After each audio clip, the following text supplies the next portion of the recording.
Fit Johnson here, and today I'm gonna give you guys natural hair real talk. Okay, so you guys, 15 tips on how I got my natural hair to grow long, and I'm not done yet. I'm wanting it to get as long as it can get, as long as it can grow. So I'm just gonna give you some tips that I've been using, and my natural hair is definitely growing. So these tips can be for anybody who's on a hair journey, whether that be natural like myself, whether that be transitioning hair, whether that be TEXLAX hair, any type of hair journey that you have where you're trying to retain length is plausible for these tips. So tip number one that I have is something that a lot of people have a hard time with, including myself, which is simply be patient. We see people on Instagram and we're like, dang, their hair is so long, I can't wait till my hair gets that long. Or me, I have extreme shrinkage and I always feel like my hair isn't growing, but that's not the case. But what I want to tell anybody, especially if your hair is super short, to just be patient, or you just had that big chop, or you just started transitioning, or you're in that weird TWA phase. Be patient, because your hair will grow, okay? Your hair will grow. Tip number two, be aware of breakage. So yes, your natural hair does grow from here and out, and it will continue to grow, but you won't retain length if your ends are constantly breaking off, or your edges are constantly breaking off. So you must be aware of what is going on with your head. A lot of people that are natural, relaxed, or transitioning have a hard time retaining length around the perimeter of their head, like their edges and their nape, just because it doesn't get enough moisture and those ends begin to break. But just be aware of where your breakage tends to be so you can take care of that part the most. So for me, my hair breaks off a lot in the middle of my head, and I always have like these little hairs right in the middle of my head, because that is where my hair is prone to breakage. And also my hair is prone to breakage on my nape,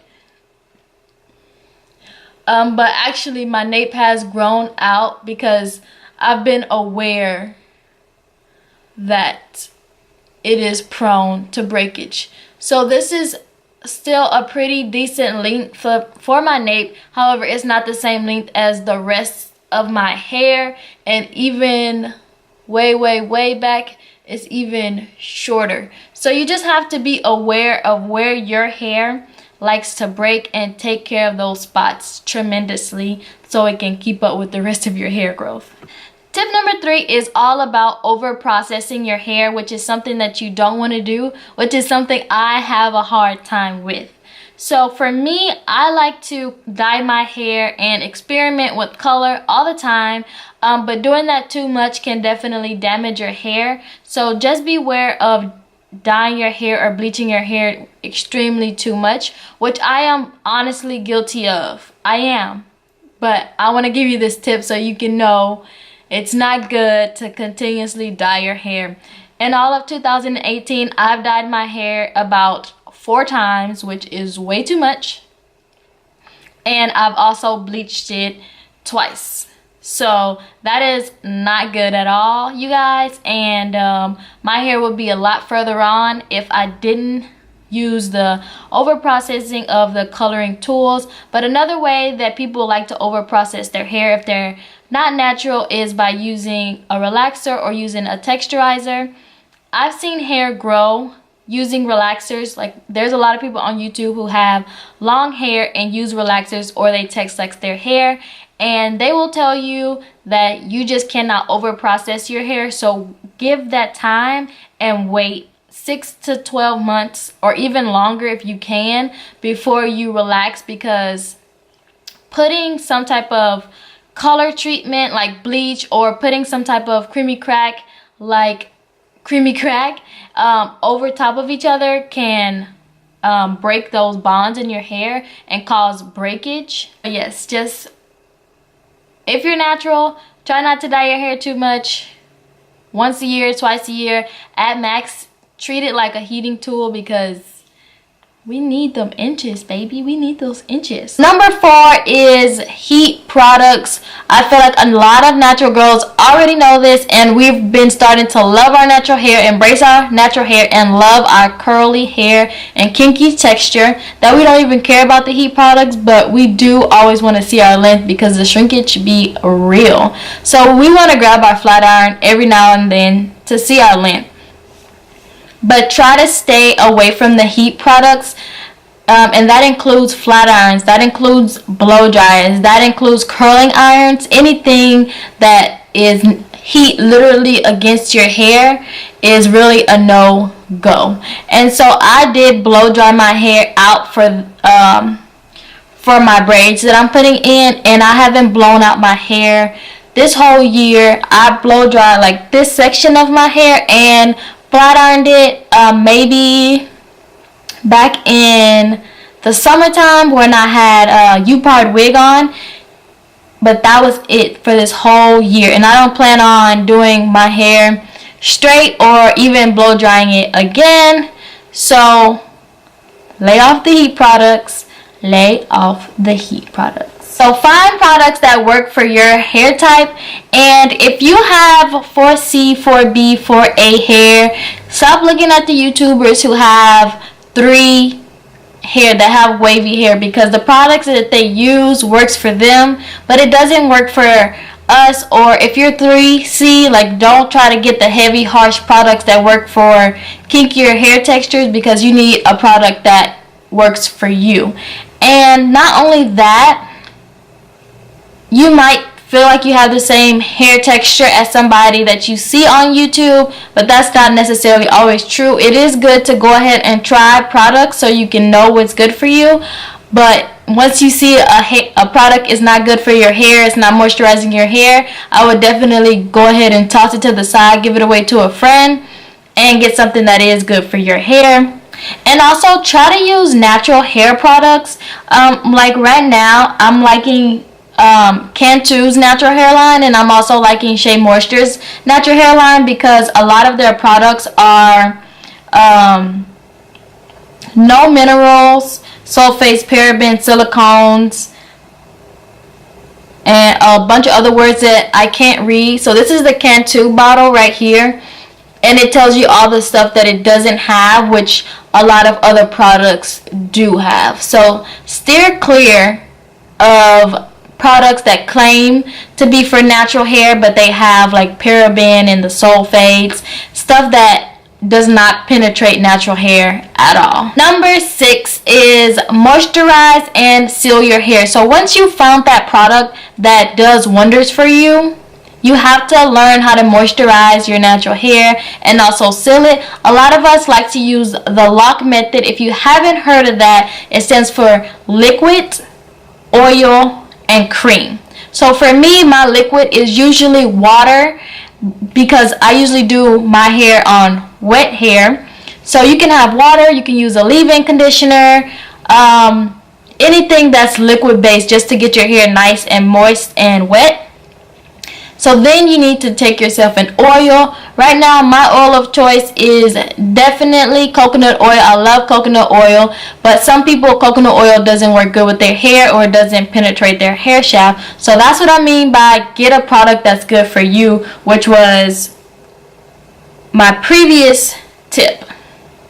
So for me, it's coconut oil. For you, it is whatever you like. If you haven't tried coconut oil, I would suggest it. I love it. My cream, as I said earlier, I've been loving the Cantu line, and I've also been loving the Shea Moisture line. So I would try their products for their leave-in conditioners that are creamy based.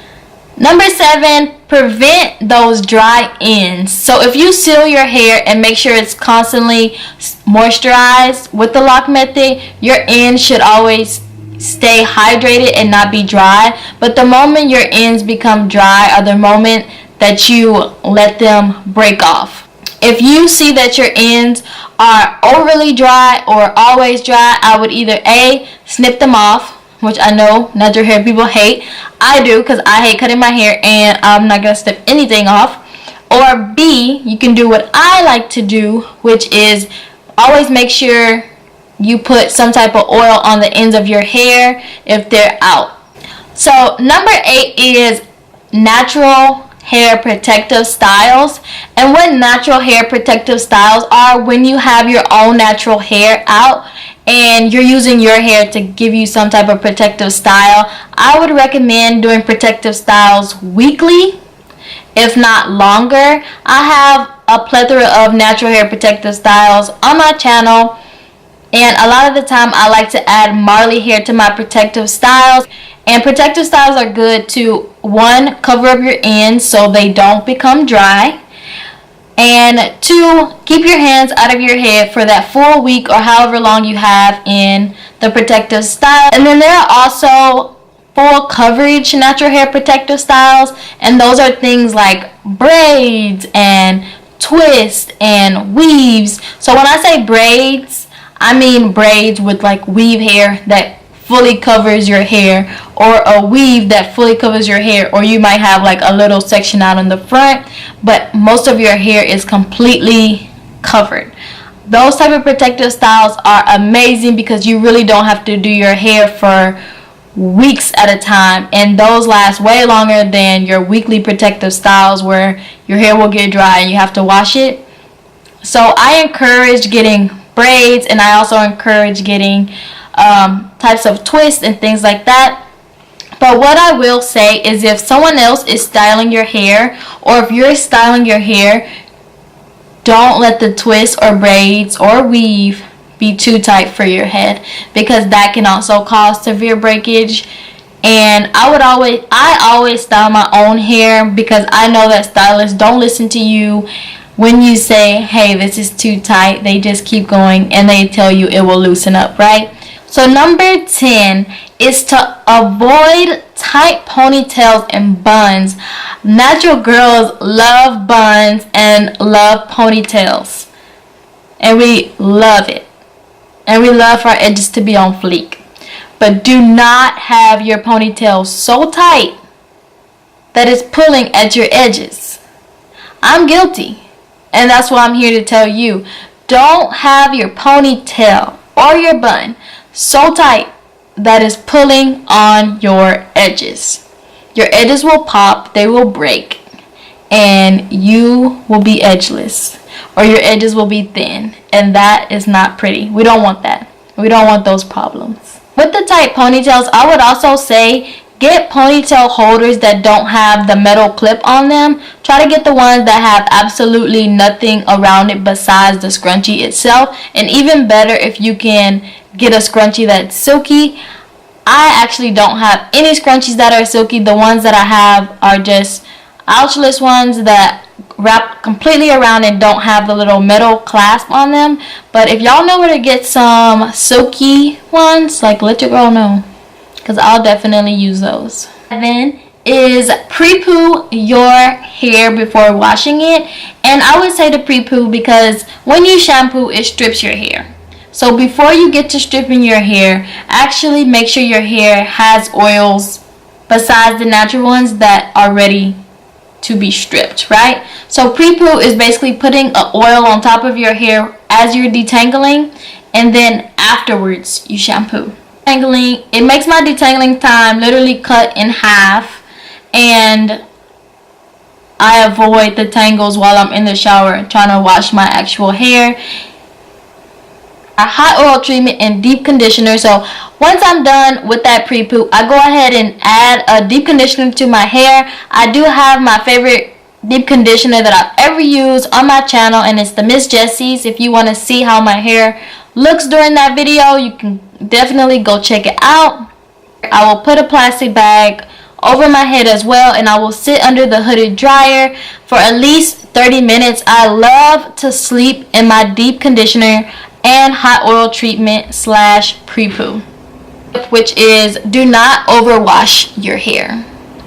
Overwashing natural hair is horrible because washing your hair in general leads to dryness. Dryness leads to breakage. So the longer you go without washing your hair, honestly, is the better, especially for natural, natural kinky black hair. It's It's just much better to just wait it. Avoid the shampoo in general and basically use conditioner to detangle your hair and get it back wet and manageable, and just throw the shampoo out the door and cold wash. There are some cold washes out there that will cleanse your scalp, but for me, just cold wash with the regular old conditioner and call it a day. Use a sulfate free shampoo. You can find them at the Walmart or your beauty supply store. I make my own sulfate free shampoo, and my shampoo is a natural shampoo. I use black African soap, and if you want to see how I dilute that soap and get it to lather in my hair without lathering too much and just cleaning my scalp, I would definitely head over to my channel and watch that video. Last but not least, you guys, use an amazing conditioner. Whatever type of conditioner that you like or you have, use it because it's amazing at detangling. Use it because it's amazing at moisturizing your hair. Use that conditioner because you love it, okay? And right now, my favorite conditioner is the herbal essences because you get a lot for a little bit of money, and it's in a big container, but it also smells amazing and also detangles my hair. I really need only about 5 pumps per section, 1, 2, 3, 4, which is not a lot at all. But I also do like using the Aussie Moist conditioner, which also you get a lot of it in a big bottle for not that much, and it's a great slip. And also both of the conditioners have great slip, are inexpensive and deep condition. If you guys have any questions about my hair or about natural hair in general, leave it down in the comment section. Follow your girl on IG to get hair updates. Hit the bell alert for the same exact thing, and subscribe to my channel.